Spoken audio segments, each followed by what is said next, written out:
It was a cool autumn evening on the island of Sodor. The sun was just beginning to set, the engines were finishing their work and returning to their sheds, and a thick fog just began to roll in. James had just finished his last train and was heading down the main line for home. He and his driver could hardly see a thing through the fog. As such, they didn't immediately notice the points were directed to an old unused track. He didn't realize he was on the wrong track till he could see trees showing through the thick fog. Oh, bother.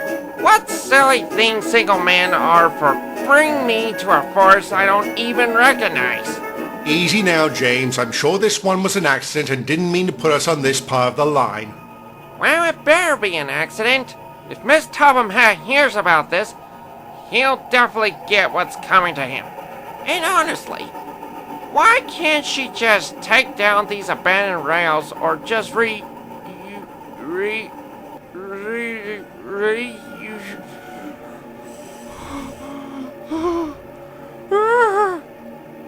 Is everything all right, James? James? Oh no, we better see what's going on. Oh my God!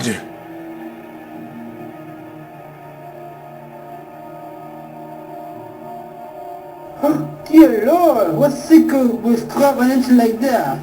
I have no idea, but I think it's for the best that we go back and head home right away this time. I couldn't agree with you more. I don't want to know. Just get me out of here!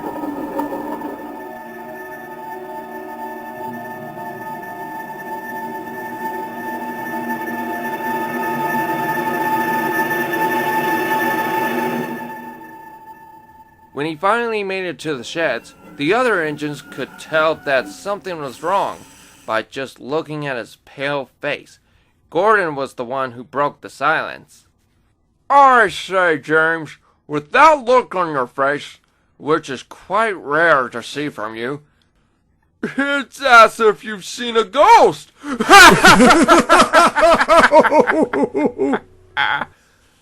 Well, I did say something.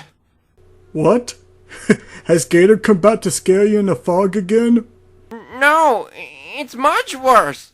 I have seen a scrap engine. That's it? I understand it is rather distressing to see those poor souls being put down, but we've seen plenty of them. Even you've seen enough of those in the past and never looked this shocked about it. This one was different, Gordon. Different? How can this one be different from the others? And James explained it to everyone about what he saw, and they all went silent. Gordon started to regret teasing him from earlier. At last, Thomas spoke. James, you must have seen a victim of the half engine. I do not need any teasing from you tonight, Thomas. No, it's true. Edward and I know exactly why an engine would be cut up like that. Go on, Thomas. You can tell them this one.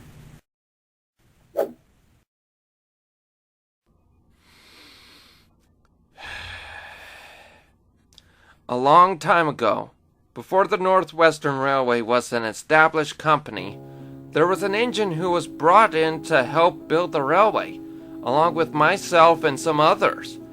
But this engine was different. Something very horrible went wrong with her construction. She had only half a face, the other half being her smoke box door.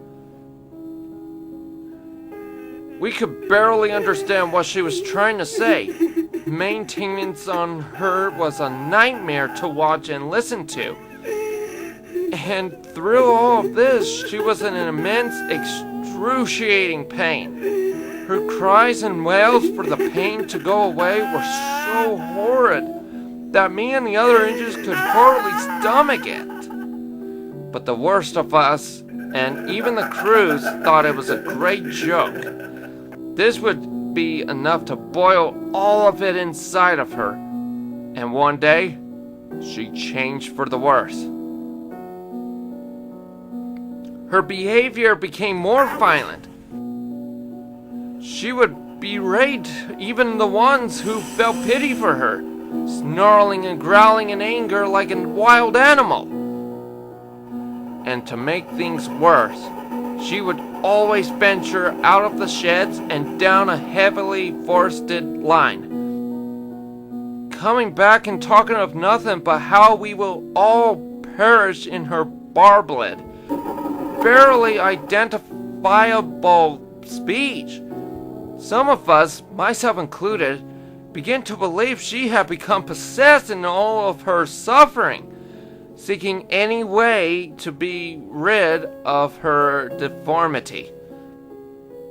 Eventually, our controller at the time had enough and ordered an engine to take her away to be scrapped. At the same time, me and another engine were heading home from work. As we made our way down the line, we could see smoke coming from the same direction as the scrapyard, and the sounds of the fire engines. We rushed to see what had happened, and it's a sight that I'll never truly forget.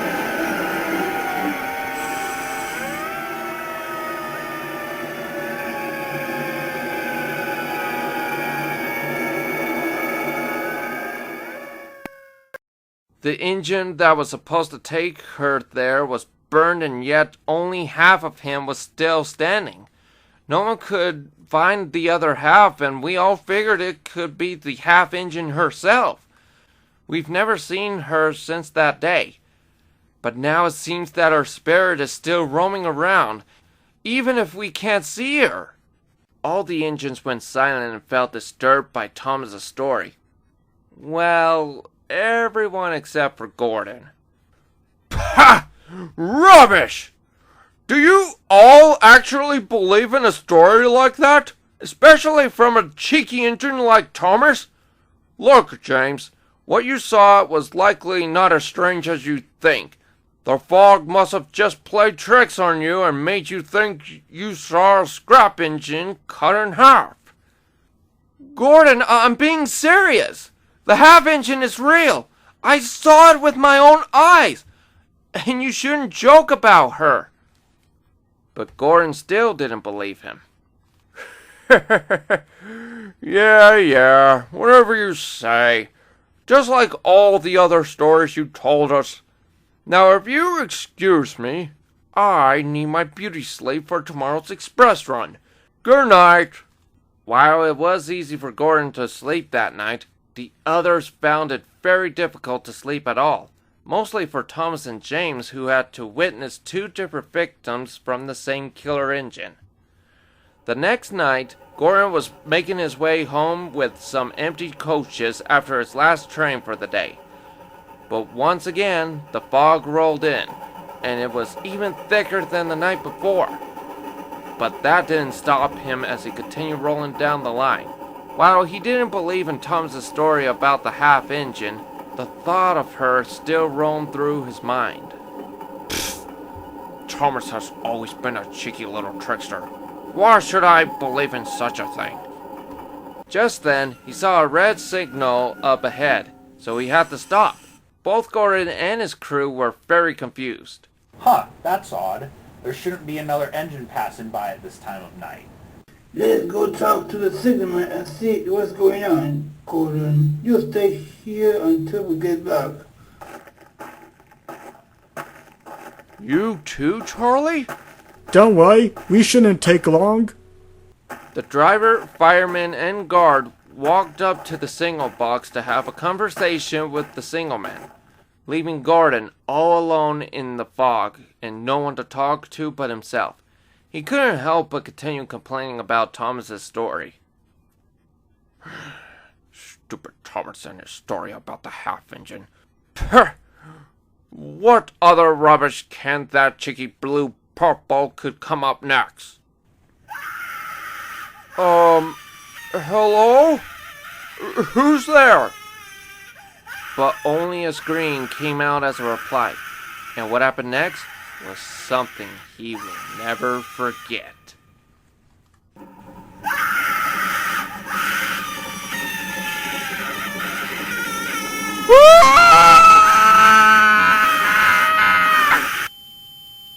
Gordon?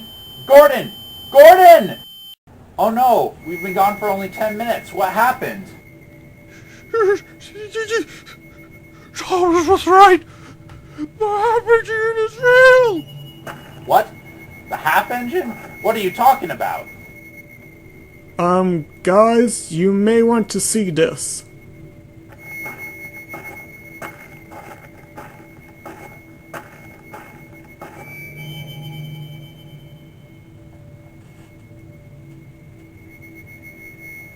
Hey, mother, Miss Tubman, how did this even happen? Gordon, what was it you said about the half engine? It's nothing. His crew decided to leave as that. The driver put a red flag from the behind as a warning to other engines to stop, and they all set off to the sheds, leaving the coaches behind, and will give out a report about it in the morning. The crew decided to put it as faulty construction, but Gordon knows what really happened. He now feels very sorry for teasing James. He felt sorry for not believing Thomas.